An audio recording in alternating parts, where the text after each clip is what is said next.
उत्तर प्रदेश के कैबिनेट मंत्री डॉक्टर संजय कुमार निषाद ने कुशीनगर जिले में निकाली संविधान अधिकार यात्रा।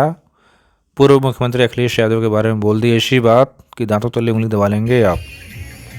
निर्बल इंडियन शोषित हमारा आम दल निषाद पार्टी की तरफ से निकाली गई संवैधानिक अधिकार यात्रा 31वें दिन कुशीनगर जिले में पहुंची। जनपद मुख्यालय स्थित सर्किट हाउस में खड्डा के विधायक विवेकानंद पांडे सहित पार्टी के पदाधिकारियों और कार्यकर्ताओं ने माल्यार्पण कर उनका स्वागत किया। निषाद पार्टी के राष्ट्रीय अध्यक्ष एवं प्रदेश सरकार के कैबिनेट मंत्री डॉक्टर संजय कुमार निषाद ने इस यात्रा का नेतृत्व कर रहे थे। 30 नवंबर 2024 को मां शाकंभरी देवी शक्तिपीठ सहारनपुर से इस संवैधानिक अधिकार यात्रा की शुरुआत की गई है।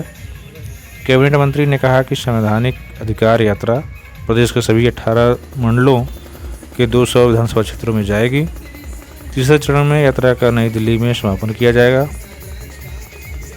कुशीनगर जनपद में यात्रा सर्किट हाउस से कप्तानगंज क्षेत्र के कलवारी पट्टी, नौरंगिया, निबुआ, खड्डा, पनियावा, गुलरिया, दुधई ब्लॉक के गौरी श्रीराम चौराहा, बंदराहा मोड़, शेवरही राजपुर, जीरो चौराहा, जवाही दयाल, भावपुर, तमकोई राज, फाजिल नगर, कसिया हाटा होते हुए देवरिया जनपद के लिए प्रस्थान कर गई।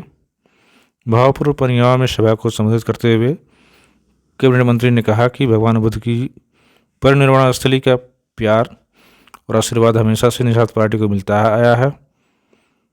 2022 के विधानसभा चुनाव में निषाद पार्टी और भाजपा गठबंधन में जनपद की 2 विधानसभा सीटें मिली थीं। जनपद की दोनों सीटें निषाद पार्टी के प्रत्याशी भारी बहुमत से जीतकर विधानसभा में पहुंचे। उन्होंने पूर्व मुख्यमंत्री और सपा के राष्ट्रीय अध्यक्ष अखिलेश यादव के बारे में भी टिप्पणी की। चलिए आपको दिखाते हैं कि उन्होंने क्या क्या बातें कही।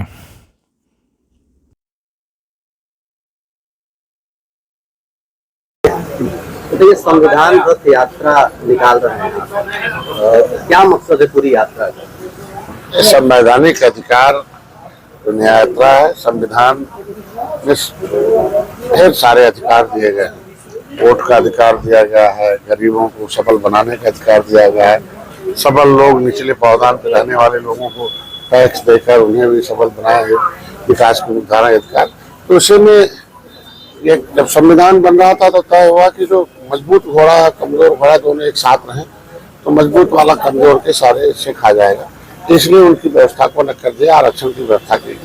संविधान अनुसूचित जात अधिनियम 8 अगस्त 1950 को गजट हुआ कि लेजरमैन, वाशरमैन, फिशरमैन ये कमजोर जातियां हैं, इनके साथ उजड़ी हुई जातियां हैं, इनको बच्चों की फ्री शिक्षा दी जाए, सरकारी शिक्षा से पढ़ाकर सरकारी नौकरी दी जाए, इनको सम्मान की व्यवस्था की गई कि इन्हें कोई भी अपमानित न करे, अपमानित करने वाला जाएगा जेल। ये चीजें दिल्ली से मतलब संविधान में 66 समूह उत्तर प्रदेश में है जो अनुसूचित जाति की सूची में सूचीबद्ध है। मछुआरों का भी इसमें नाम मझवार, गाँव, तरिया, खरवार, बिल्लार, खरुद, पुलिस आप ये 1994 में बेमान लोग इनका वोट लेकर, चूंकि ये अंग्रेजों ने क्रिमिनल कास्ट घोषित किया था, ये उजड़े हुए लोग हैं, इनकी जमीन जायदाद अंग्रेजों ने छीन लिया था। तो ये देश को आजाद कराने वाली जातियां हैं। 31 अगस्त 1952 को आजाद हुई जब क्रिमिनल कास्ट हटा हुए डिनोटिफाइड ट्राइब से। ऐसी जातियों के साथ अन्याय किया गया और उनका उपजाति को ओबीसी में डाल दिया गया। जब हमने प्रदेश भर में आंदोलन किया 7 जून 2015 को, तब इनको लगा, हमने कहा भाई हमारा नाम ओबीसी से खारिज करो और मझवार आरक्षण जारी करो। तो आनंद फानंद में इन्होंने 31 दिसंबर 2016 को जाते जाते सपा ने हमें ओबीसी से निकाल दिया। अगर ओबीसी से हम निकल गए, राज्यपाल ने नोटिफिकेशन जारी कर दिया 31 दिसंबर 2016 को, तो राज्यपाल और राष्ट्रपति के नोटिफिकेशन में कोई मुकदमा तो चलता नहीं है। हम कह रहे हैं आज के तो हम दिल्ली में अनुसूचित हैं, संविधान के अधिकार में अनुसूचित है, मतलब हमारे इनकी इज्जत, पानी, बेटी की इज्जत और पढ़ाई लिखाई, नौकरी, हिस्सा सुरक्षित है, और ओबीसी में डालकर इनका हिस्सा छीना गया। अब ओबीसी से निकल गया तो दिल्ली का संविधान का मिलना चाहिए अधिकार, न्याय हो, और इनका जो 27% में 9% है उसे काटकर एससी में डाल दिया जाए, क्योंकि भाई अब जब उसमें नाम हमारा कटा है तो उसमें से हमारा रिजर्वेशन भी कट के आ जाना चाहिए और एससी में जुड़ जा, एससी में पहले से हमें परिभाषित हो जाना चाहिए, और जिस तरह मध्य प्रदेश और छत्तीसगढ़ में हमारा कोटा है उसमें जुड़ जाना चाहिए। और उत्तराखंड में एक शासनादेश भी हुआ कि शिल्पकार जाति में जातियों का समूह है ऐसी सभी जातियों को उत्तर प्रदेश में मझवार जाति ने जातियों का समूह है, तो रह जाति ने जातियों का समूह है, इन्हें सभी सुविधाएं मिलनी चाहिए। इसके लिए जिसको लेना है यह समुदाय जहुआ वरवोट पौगा पी के अपना ही हिस्सा लुटा रहा है, तो इनको बताने जा रहा हूँ भैया देखो संविधान में तुम्हारा हिस्सा लिया हुआ, आओ अपना अधिकार लेने के खड़ा हो, लूटने वालों का भगाओ और देने वालों को इसके साथ आओ। तो योगी जी ने इनके लिए पत्र लिखा, RGI ने एक्सेप्ट कर लिया कि नहीं केवट मल्ला मझवार है, हमारी सरकार इनको पहल कर रही है, इसलिए सरकार के साथ है, इसलिए इनको बताने आया। 200 मछुआ बाहुल सीटें हैं हमारे पास, हर जिले में 2-3 सीटें ऐसी हैं जहाँ 50,000 से 1 लाख वोट है। जिसके बाद इतना बड़ा वोट हो तो जब वोट से ही समस्याओं का समाधान होना है, तो इनको एक बता रहा हूँ कि नीला टोपी झंडा वाले हाथी वाले अपनी संख्या से 100 गुना ज्यादा नौकरी में इसीलिए है कि उन्होंने अपना उनको छीनने वालों को हटाया और देने वालों के साथ आया। तो कांग्रेस को हटाया तो अपना हिस्सा पाया, तो इन बेईमानों को हटाइए फिर अपना हिस्सा पाइए। ये अधिकार, ये आरक्षण ये है कि सहारनपुर से सोनभद्र जाएगा। अभी हमने लगभग 25 जिलों की यात्रा की है और 13 तारीख को हम इस संविधान का हिस्सा दिलाने का संकल्प मैंने लिया निषाद राज किले पर कि इनकी सोच बदली जाए। इनको ये नीच जात की सोच जो केवटा मल्हावा बिंदुआ कश्यप कहरा धिवरा जो इनको सोच में है, क्या कहेंगे? ये तो राजनीति है। वो 20% बेचारे जो मुसलमान हैं वो आज के दिन में वो तो शिकार हो गए मुगलों के द्वारा, पिछली सरकारों के द्वारा।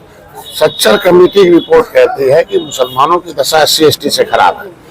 तो वो कौन खराब किया है? बेचारे बटन दबाए साइकिल का, नौकरी चला गया मिल्कमैन के पास, इनके हाथ में क्या लगा? गरीबी। मुसलमानों को अनाज हम दे रहे हैं, मकान हम दे रहे हैं, शिक्षा हम दे रहे हैं। हम चाहते हैं मुसलमानों के बच्चे DM SP बने, वो भी अधिकारी कर्मचारी बने, वो भी विकास की धारा में आए।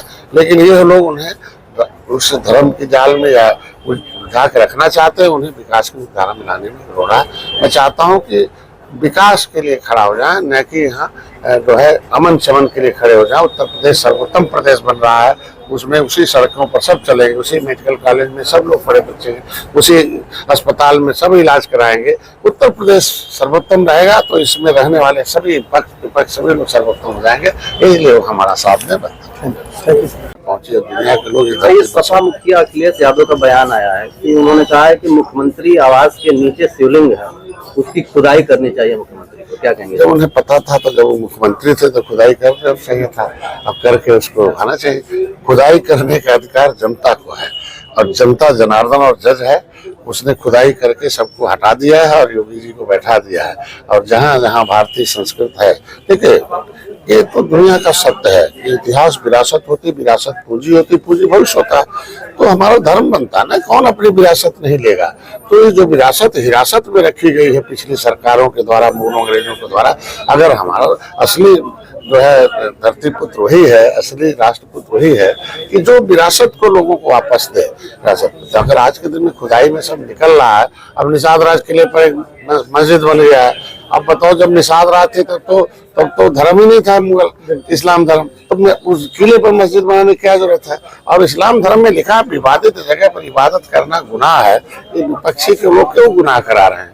अपना नाटक बदलिए। जैसे राम मंदिर बन रहा है वैसे हर जगह का जहाँ का स्थान है उसे हटाकर सौंप देना चाहिए और कहीं अलग जगह अपनी इबादत की जगह हम लोगों से मांगे, सरकार हम खुद देंगे, बिना झगड़े के आराम अमन समन से रहें, क्योंकि वो मुसलमान भी हमारे भाई हैं।